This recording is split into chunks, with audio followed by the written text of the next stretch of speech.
3, 2, 1. We are so happy to see you here. Welcome to the Afrocentric conversations. We listen and we just vibe. X-AfroShow. Let's do this.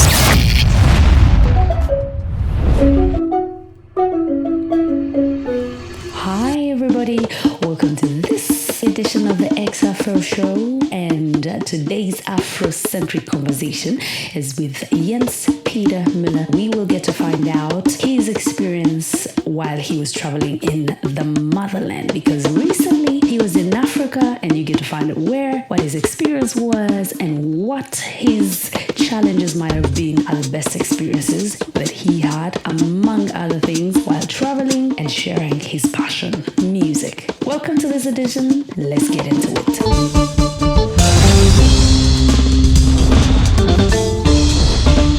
That's my main project in Mali. Yeah. Is to work with my friend. We have a long story also, touring in this country, but that's, well, of course it's part of the history, but we used to have another band, but that kind of fell apart. Sorry. Yeah, but at the same time we were doing like his own songs in his name, and I said I would like to be part of it. Okay. And that's what we've been working on. We just dived right into some of the questions that I might ask, which is a good thing. But first and foremost, we want to know, who are you? Because then right now, I know who you are, what your name is, but maybe somebody else will watch this later. Yes. They don't know who you are, what's your name.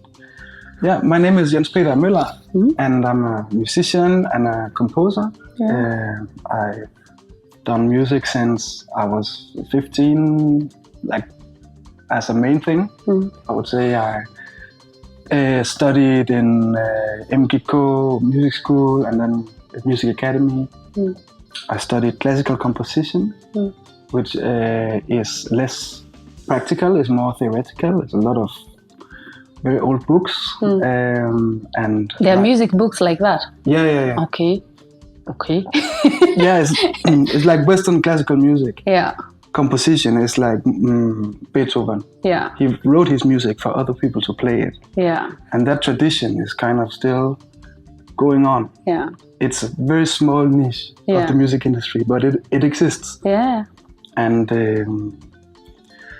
when I had to figure out what kind of study things I want to study, I thought that is the thing I want, because within that you can do whatever. Yeah. Like it's like a theoretical approach to music. Yeah.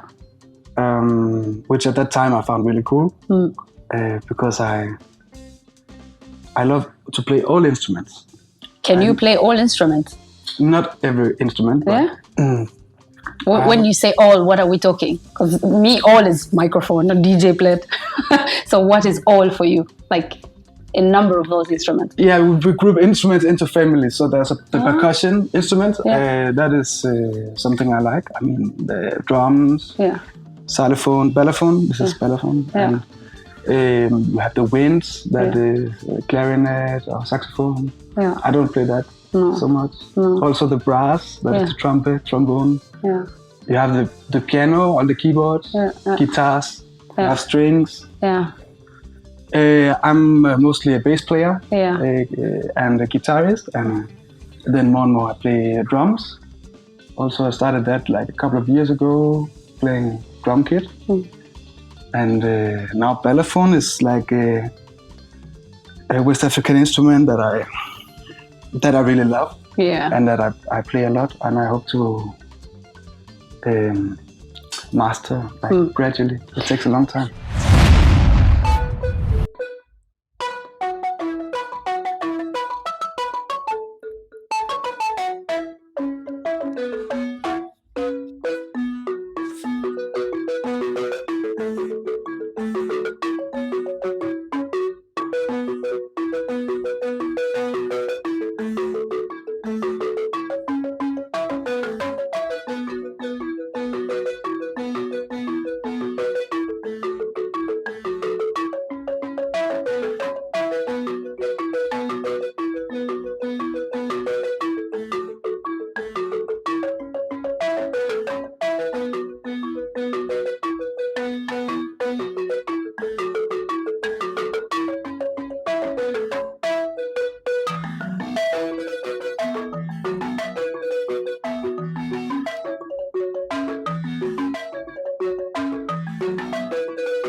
You say this is a West African instrument, which brings me to the fact that you have been in West Africa recently.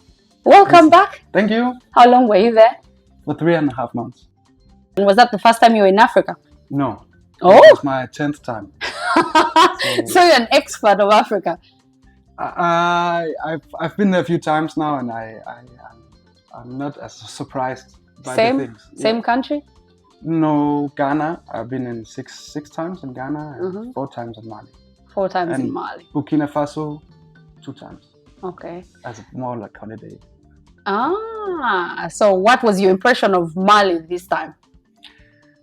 In terms of like the culture, the food, the music, which is your passion. Yeah.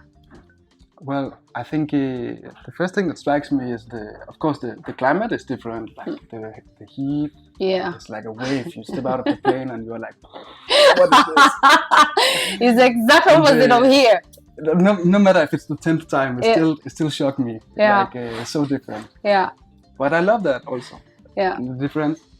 And then of course the food. Yeah. And the whole practice around food. Yeah. Like how we eat. Like we eat on the floor. Yeah. From the same bowl. Yeah. All of you, everybody, hands in. No kniv og gaffel, no forks and knives. Vi bruger kniv og gaffel. Maybe spoon. Okay. But usually just hands. Yeah. And, I like that. It's a way to come together also and be together around food. I think it's a nice thing. Something I like. Yeah. And when you say that idea of using hands to eat food, I have talked to a number of people from here. They find that really strange. Some people cannot really get it. Like the food just keeps going through the fingers. So you obviously have to practice that. There's a technique. It's a technique.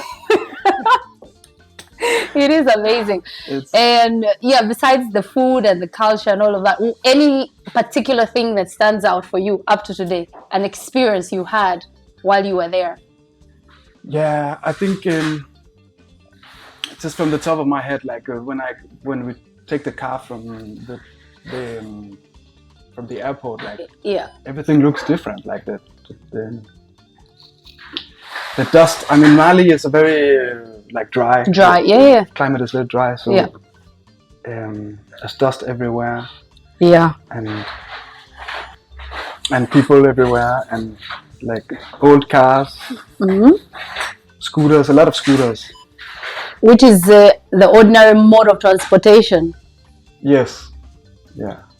I would say that. Absolutely interesting, especially for somebody who has never been. Well, here is your cue to go, because once you travel to Africa, you will have lived your life to the fullest. Take it from Peter, save up, go to Africa. And that's exactly what Peter is here for today, telling his story, his experience in West Africa, Mali to be specific. If you just joined in, welcome to the Afrocentric Conversations. Jens Peter Møller is our guest today, and you are welcome to the show. So Jens Peter, would you ever go back to Africa? Yes. Why? Because what I set out to do is not finished. If I can go back, we release the album, we find a way to showcase it, to hopefully make a tour with it. There's also musicians that is part of the project in Mali. They are young and hungry for opportunity. Stage. Yes. So the ambition is very big, like grand. We want to find a way to come to Europe. Yeah. With a group and perform, make a tour, and hopefully get some success, and also a bit more opportunities. Yeah. That can serve as a way of sustaining a career in music for our friends in Mali, and also for me, I guess. Yeah. A part of it, at least. In the current setup, it's like I would probably be the last one to gain from it. Yeah. Because I'm the only one with access to money. Resources. Yeah. Let's say it's a little bit heavy on me, but so far as I'm cool with it, like my own investment is the opportunity to go and play, because there's a lot of possibilities obviously to play here in Denmark, but I like the prospect of playing with my friends in Mali and also playing in Mali with them, and going there, establish the group, and then moving from there. More than you just playing with them as your friends, does it also not feel like maybe you're learning something from them? Definitely. Yeah. Yeah, I'm really much into that music, and the possibility for me to play with young talents who grew up in this culture, who know this music by heart. Yeah. Is very good for me. Yeah. I learn a lot from it, and I get to play with really good musicians. So obviously, it's also a win for me. Yeah. Was this one of the reasons why you took on this project? Like what you just embodied, is it one of the big reasons why you actually went to Mali? I think the main reason is that I love adventure. Yeah, and so you went for adventure. The music just fell in place for you.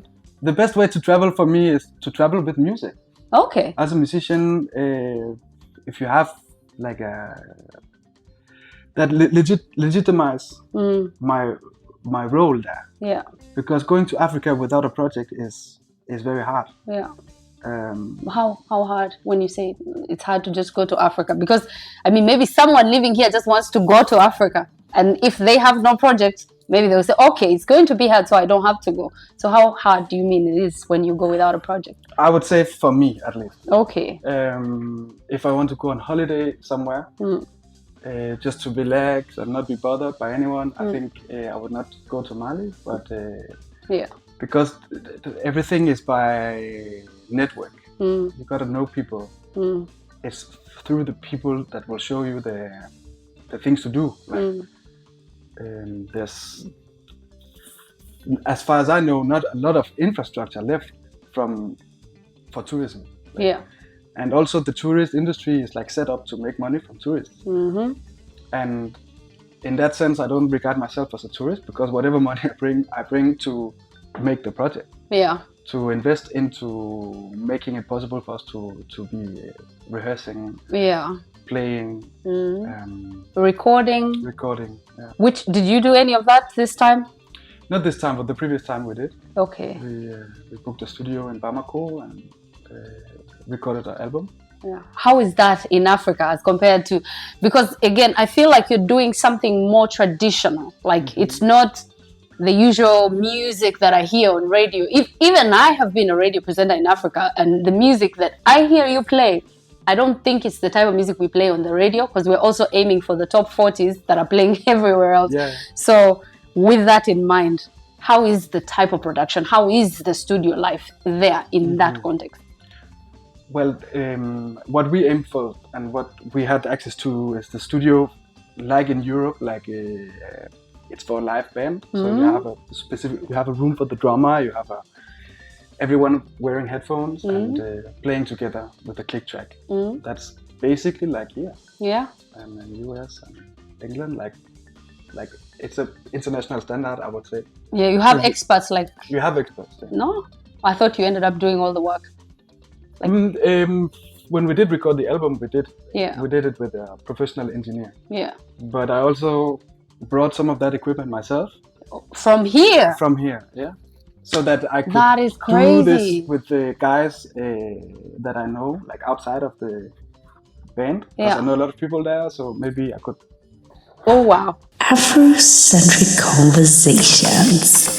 We listen and we just vibe.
So I have another question that I would, because for example, when I moved here, the quickest thing people said, hey, do everything you can to integrate.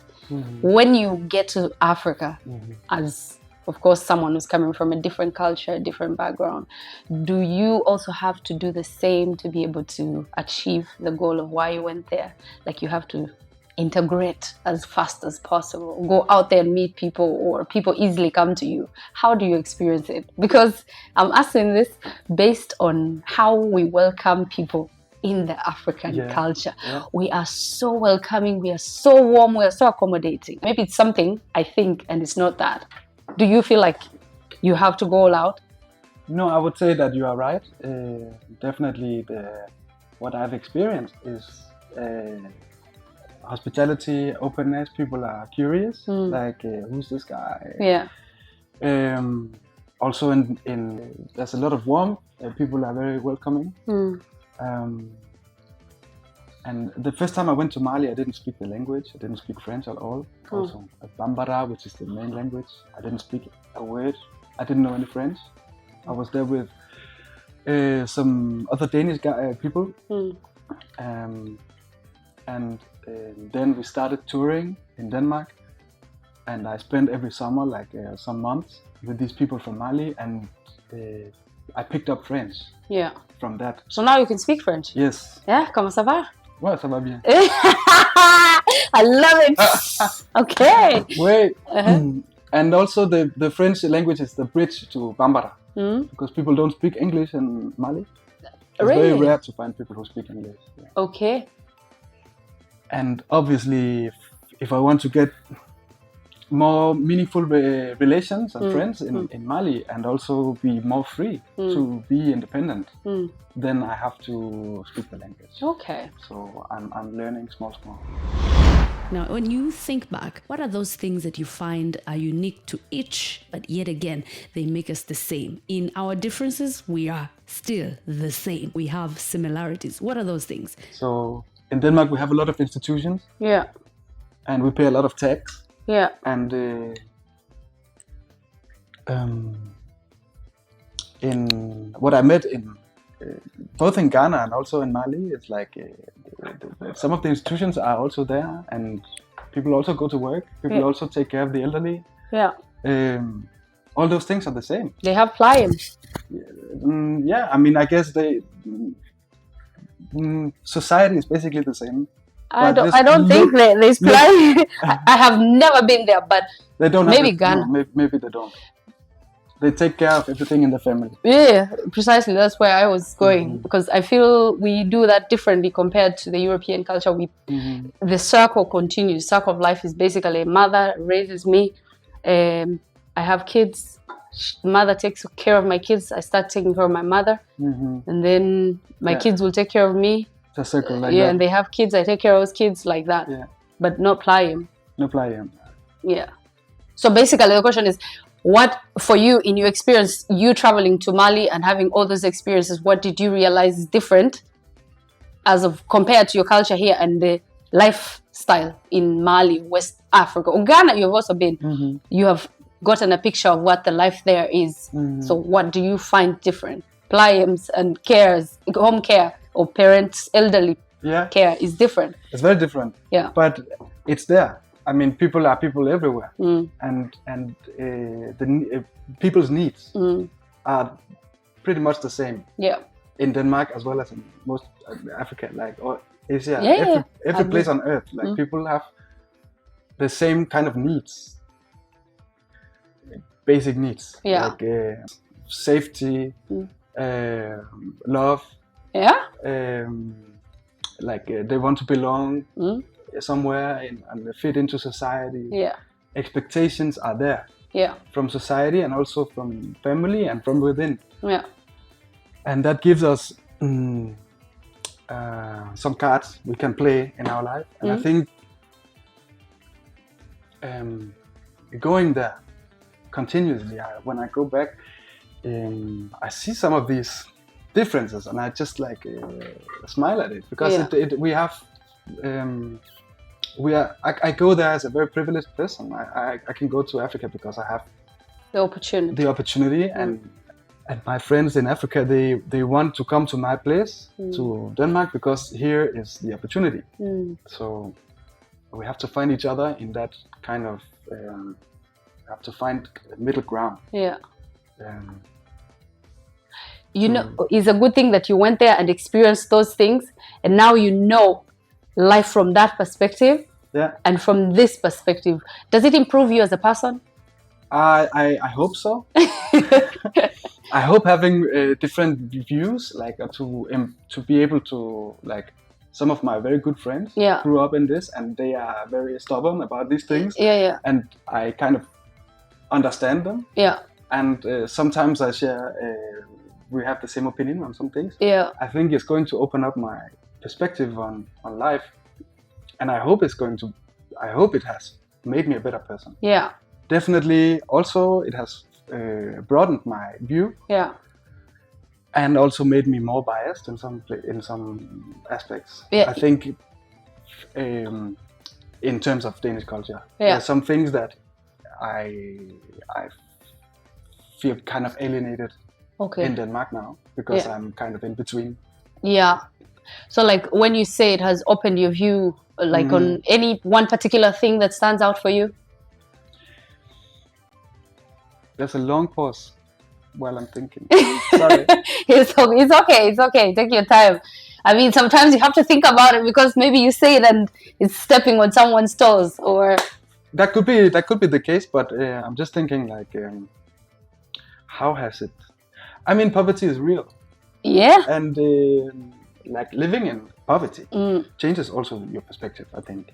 If it's something you don't just see on television. I mean, if you grew up in Denmark, you've never seen real poverty. No.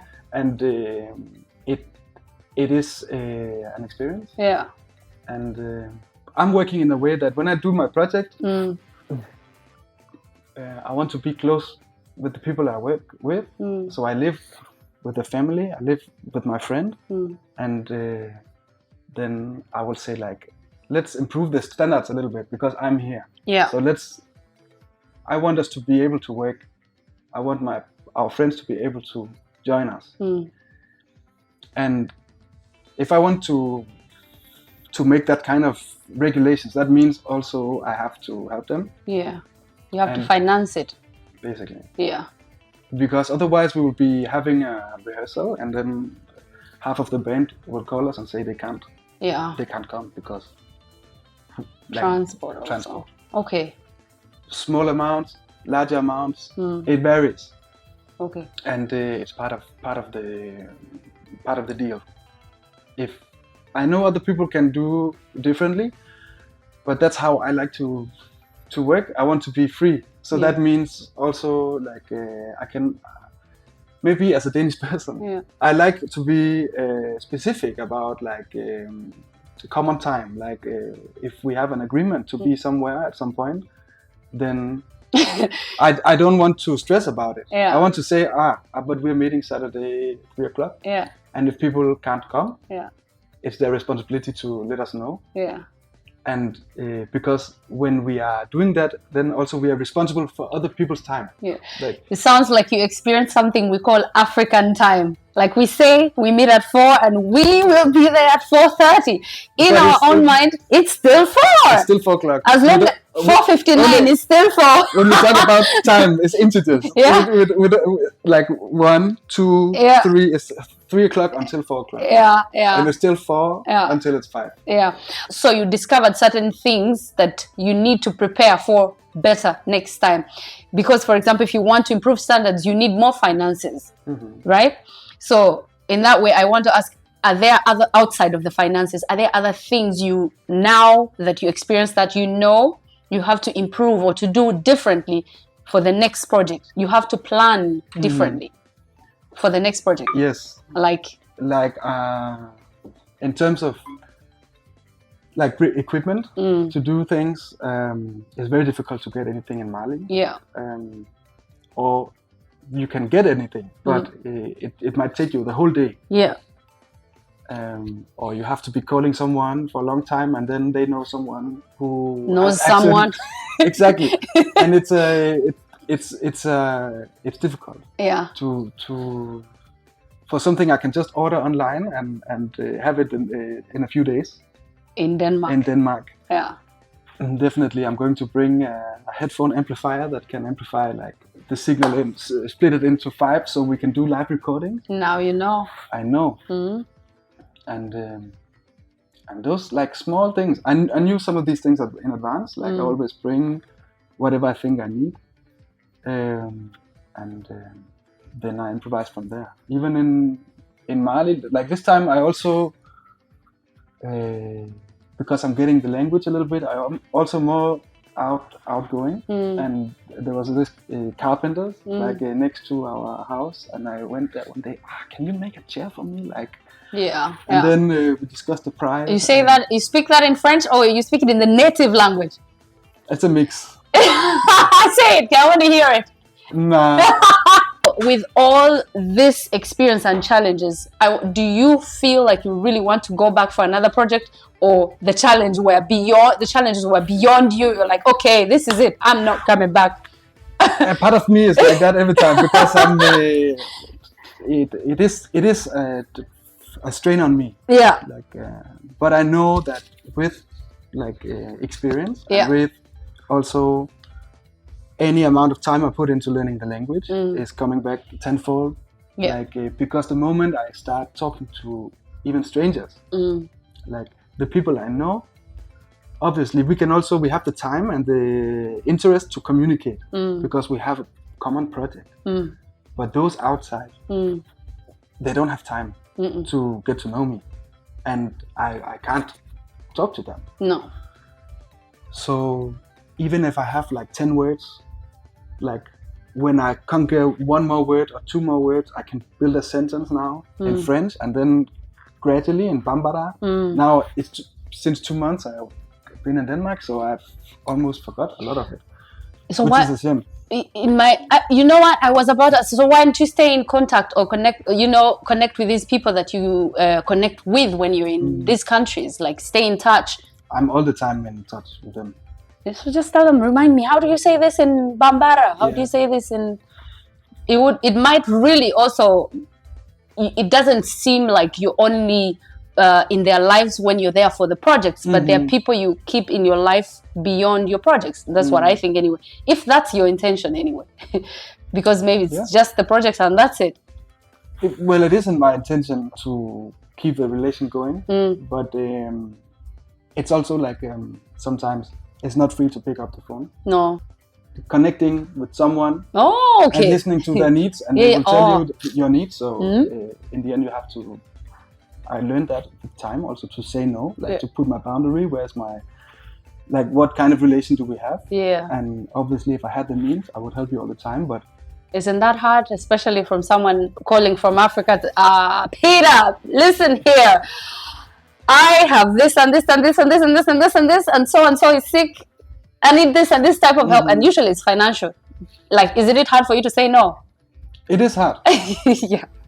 Yeah. And I had to learn the hard way also. Yeah. And I think the way I've been running my relations in Africa, like throughout the years, I mean, it's been 13 years since I traveled to Ghana first time, and I still have friends from that time. And obviously I was hoping for a lot of, like, what kind of things would come from that. And also I've been helping a lot of people, and also a lot of it's kind of, I would consider it a little bit normal. Yeah. But with time, and also I'm expanding my network. I mean, it become a little bit heavy. That is also something. So to be able to communicate that, and also find a position where it's like I'm also okay with it. Like I don't have to pay every time. No. Sometimes we can talk, and that is also nice. Yeah, and that should also be enough sometimes. Should be enough, like most of the time. But sometimes people have real problems. Yeah. Like, a lot of problems, and I think a lot of people also don't call me for that. Like they. For someone who grew up in Mali, I think it's difficult to understand how our life here works, and how our money is different. And but I mean, I work full time in a cheese factory, and it's kind of hard work. So that's actually your job, because maybe somebody thinks this is it. You actually work a full-time job. Yes. What's a full-time job in Denmark? It's like 8 hours a day, I guess. Okay. Is that the so-called 9 to 5? Yeah, 8 to 4. Okay, 8 to 4. Yeah. Okay. But I mean, I cannot live from music alone. But when I get the opportunity, I go teach. I play gigs. The music I like to play doesn't have a lot of publicum. It's a lot of audience. Public. Oh yeah! Wow! Even I'm going away from English. Audience, yeah. Okay. So I mean, there is some audience, and there. But I like to be picky also what I do. So I'm okay with that. I mean, we have bills. I have bills to pay, and also if I want to go and be free to do what I want to, do. In terms of also my projects in Mali, for now it's Mali.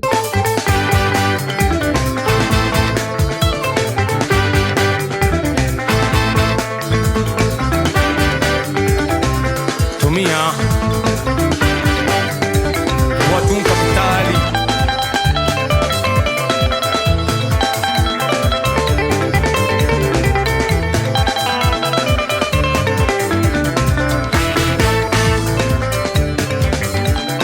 Wa capitali, wa capitali, wa capitali, wa capitali, capitali, Tomia.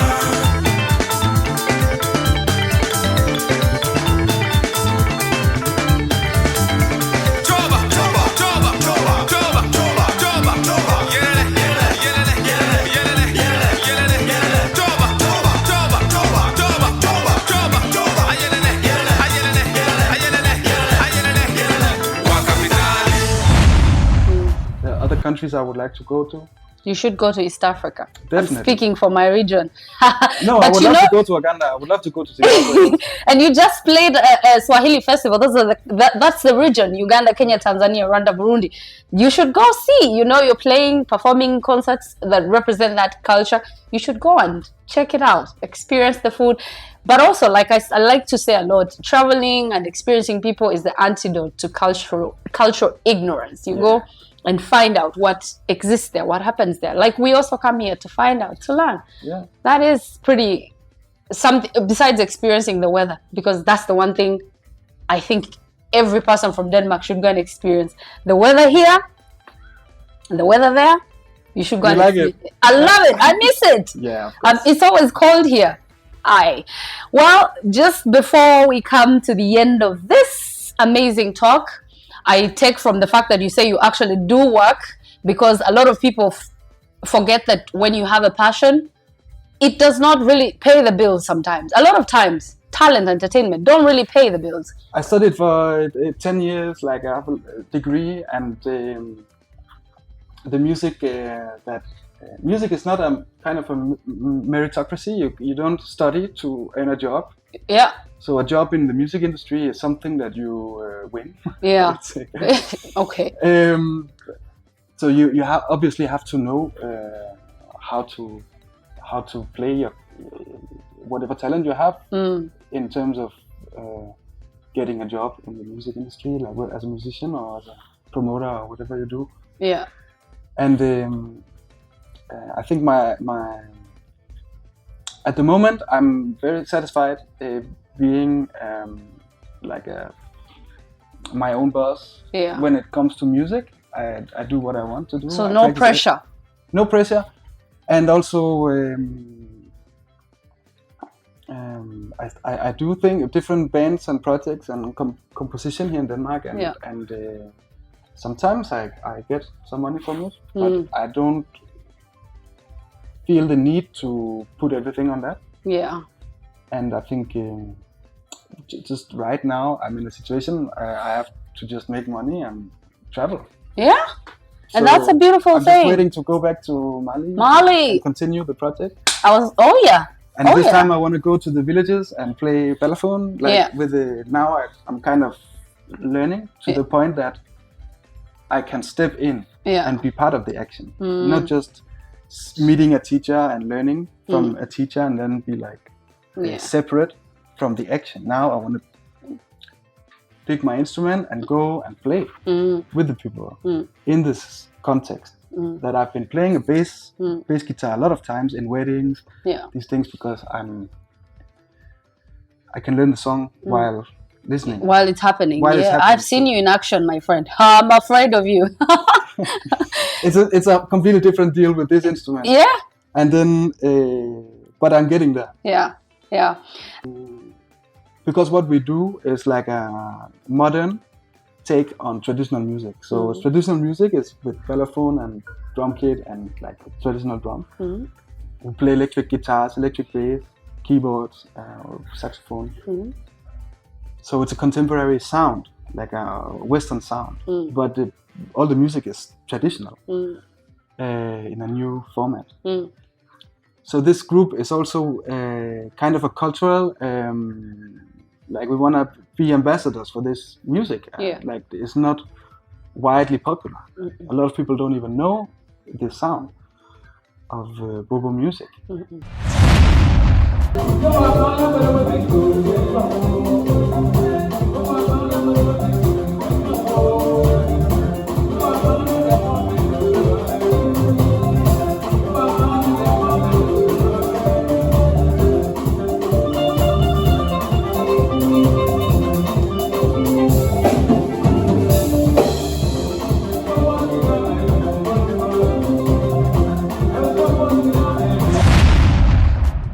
So,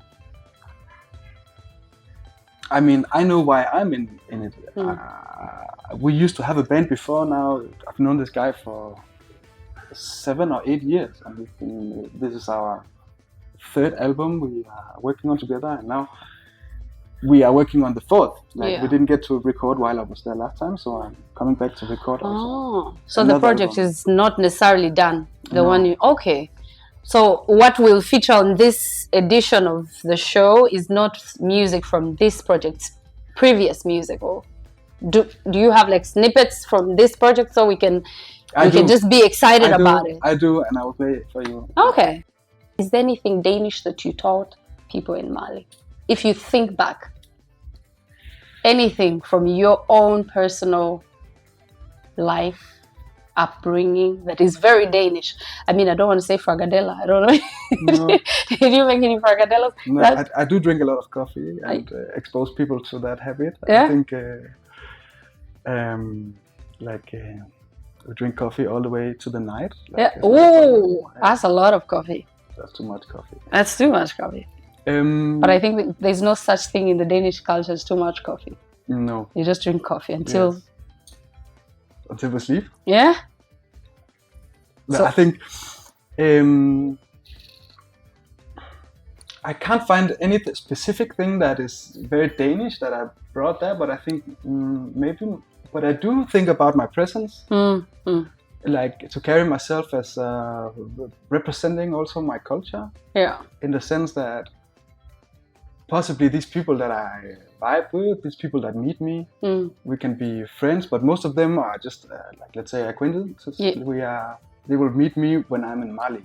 Yeah. It's not like we have a long conversation going on or something, but they will meet me and they will remember me. Yeah. And I think I'm bringing a lot of myself to that place, and I think also by being myself, I'm also representing my culture. Yeah, okay. The way I approach people. The one thing you should have told them is hygge. That is a typical Danish anything. Hygge. But I think the Danish like to think that they invented it, but hygge is universal. Really? Yeah. It's not Danish? Yeah, we say it's Danish. If you talk to Danish people, they will say it's Danish, but I think it's universal. I mean, what is hygge? I have no idea. What's hygge? It's like just to hang out and have a nice time. Yeah. That is hygge. I mean, then I think every culture does that. Okay. While we're still talking about hygge, we'll try to get a little hyggeligt right now. Maybe you play us something that you feel is both Mali and you. So that is a combination where the two cultures are integrating. Okay. Something you are playing because you're Danish. Something representing Mali while you were there. Is it possible to play? It's definitely possible. Yeah. I'm working on one song that is basically a construction. So I'm learning this instrument, and there's a lot of different ways to play it. And then I try to invent a new way to put it together. So I'm writing my own music with it, using a different time signature, like it's a different timing. And that opens up a lot of ideas. Let's do it. And yeah. Let's do it, Peter.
something like that. Yeah. All right. Just before I close it off this time, one more question. Mm-hmm.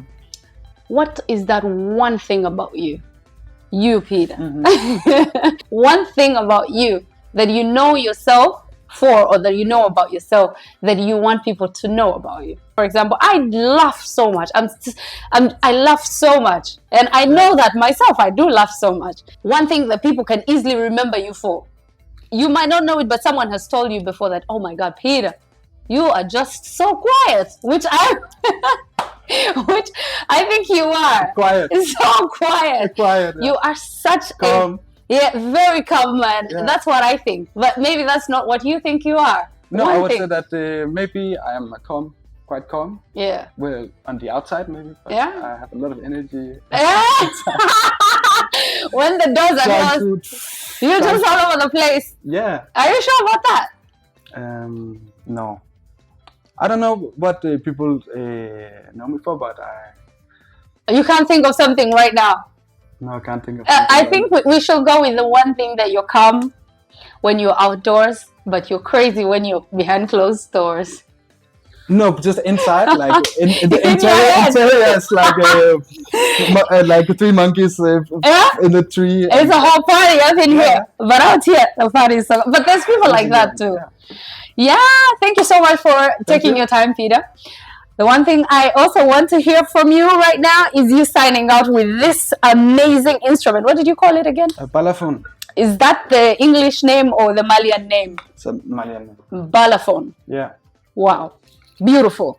Let's you close it off with one of your standout sounds on this balafon.